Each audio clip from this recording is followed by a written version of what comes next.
Right. Without any further ado, I would now like to invite our admission officer from Muhlenberg College, Mr. Harshan Nair, who is here to break another popular myth on rankings. Over to you, Harshan.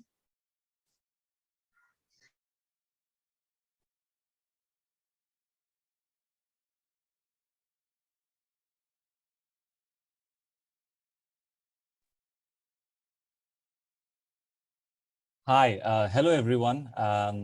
Thank you, Next Genius team. Thank you, Devika, Kajol, Radha ma'am, Anand sir, and everyone else for this opportunity to present a few pointers about a very interesting topic.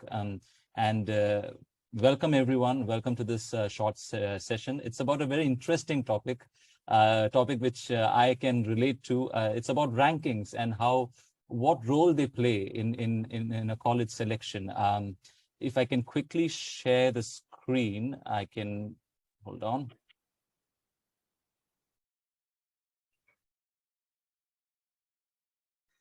So I hope everyone's able to view the screen. Absolutely. Perfect. So yes, the topic is how important are rankings in the process of your college list. It's a very interesting topic because as students, when you go and search for your colleges, one of the things you look for is the rankings. And to be honest, it can be quite intimidating because there's so many different kinds of rankings to begin with. The top 100 universities, the top 50 small colleges, the top 100 liberal arts colleges, and so on and so on. So many different rankings, so many different kinds of rankings from different publications. You may find one college ranked as number 5 somewhere in one publication, and the same college may be ranked as number 15 in some other ranking. So how do you decide? So let me just quickly go on to my presentation where I'll show that rankings is only one of the many factors that you should consider when you are deciding a college. So there are some limitations when it comes to rankings. Let me quickly go through them and show you what they are.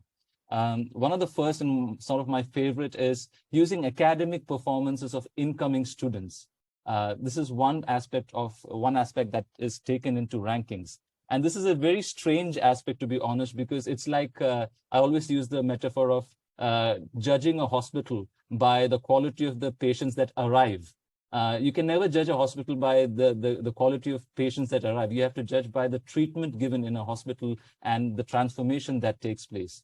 Similarly, when you look at a college and if the ranking is based on the quality of students that's been accepted, that sort of could be misleading. What usually should be focused on is the outcomes. Now, when I mean by outcomes, that's the second point, that it means that the transformation that has happened. Are rankings able to demonstrate that? Are rankings able to show how, for example, a B- student joined a particular college, and at the end of it, they were doing their PhD, or they ended up in a really senior position? So ranking systems do not really demonstrate the qualitative, transformative aspect of a college. Another aspect that a ranking system is limited, it does demonstrate, but it's limited, is the quality of student life on campus. Now, some ranking areas, for example, niche.com and usnews.com, they do, there is a section where there is student reviews that's displayed and student testimonials on campus. And that is an important aspect for the students to read. But the actual student life on campus, that is still, a ranking system cannot accurately measure that. Another aspect about ranking is, at the end of the day, many of the ranking systems, it's a popularity contest. So what happens is, a survey is sent out to admission deans, to the presidents of colleges, and they are asked to rank their colleges in terms of many metrics. And what happens in that is, those metrics are usually decided by whom? They're decided by the editorial team of that particular publication. So the values that particular publication holds up will be the model on which the ranking system will be constructed on. So there is a bias in that. So often at times, what an editorial team thinks is valued may not be reflective of the actual college life. The next aspect is this. I'm sure the students are already aware. There are literally thousands of colleges to choose from. So a rank number 10 versus a rank number 15 or a rank number 50 out of 1,000 colleges does not mean much. There is not much of a difference between these rankings. The facilities provided, the quality of professors on campus, or the student life, all that are more or less on par in all of these universities and colleges. And because there is often this surveys that is sent out to many colleges, there is a tendency to misrepresent data. I'm sure some students must have already heard in the news of some certain, without having to take names, certain colleges misrepresenting or data manipulation to just for the sake of pushing up rankings. So you may see a number 5 college on there, but you really don't know if that is the true ranking or not. So it could be misleading in that aspect as well. Another aspect is prestige. There is always, even now, a lot of prestige. The Ivy League, for example, there's a lot of prestige attached to those colleges, and invariably those colleges and universities with a lot of prestige, those colleges that have been there, those universities that have been there for quite some time, they have usually the best ratings. And this does not showcase the other colleges, the smaller colleges with maybe 1,000 to 1,500 students on campus, who do not really participate that actively on a ranking system, but they offer incredible resources and incredible quality of education. So the ranking system misses out on those colleges as well. So these are some of the factors about the limitations of ranking. Now, the logical follow-through of this is, if rankings are limited, how can a student assess college and how can they select college? Well, a very important word that we keep on repeating, admissions officers, maybe even Next Genius may also be repeating, is the word fit. The college has, the student has to determine, first of all, what his or her interests are, and then try to see what colleges fit into those interests.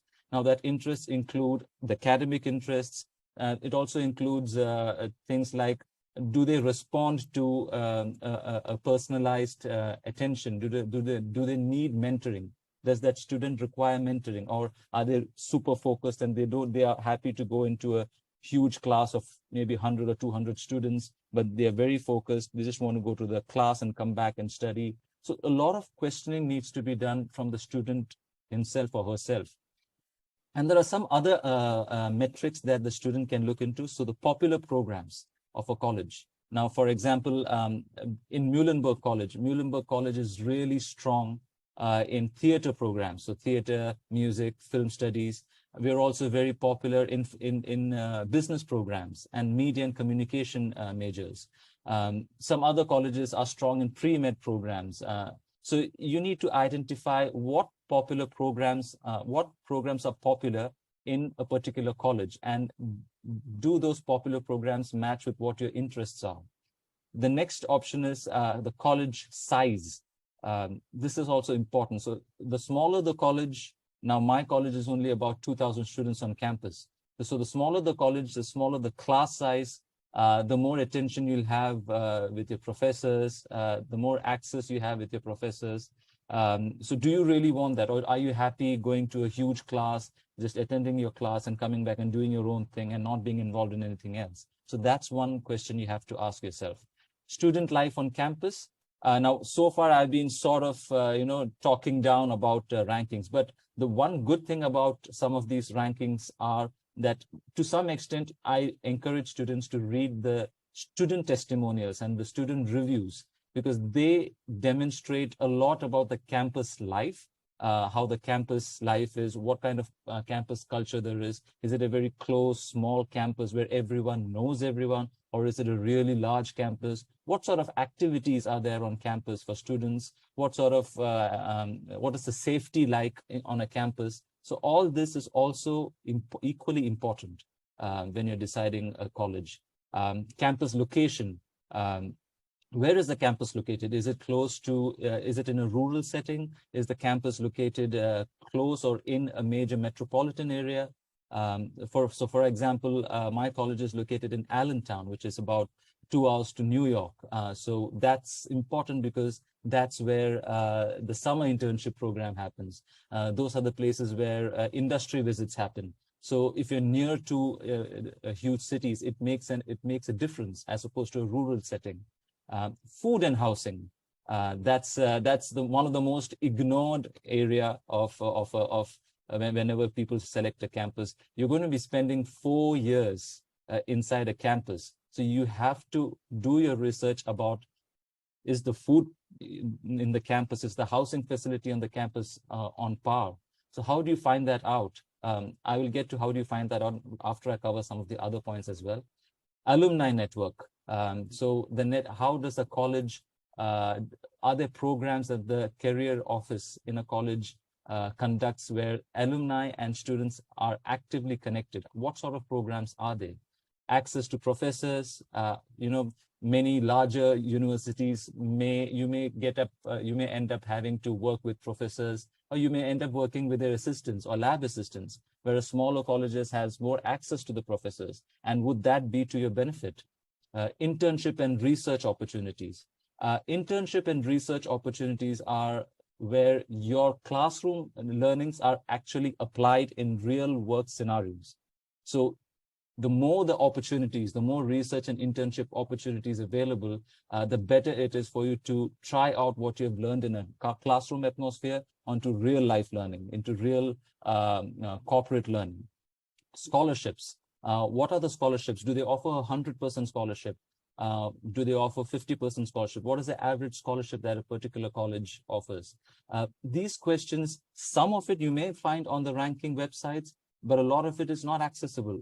And if you want updated information on this, how do you go about it? Well, write directly to the colleges. So for example, if I'm the admissions officer for Muhlenberg, I would love for students to write and ask these questions.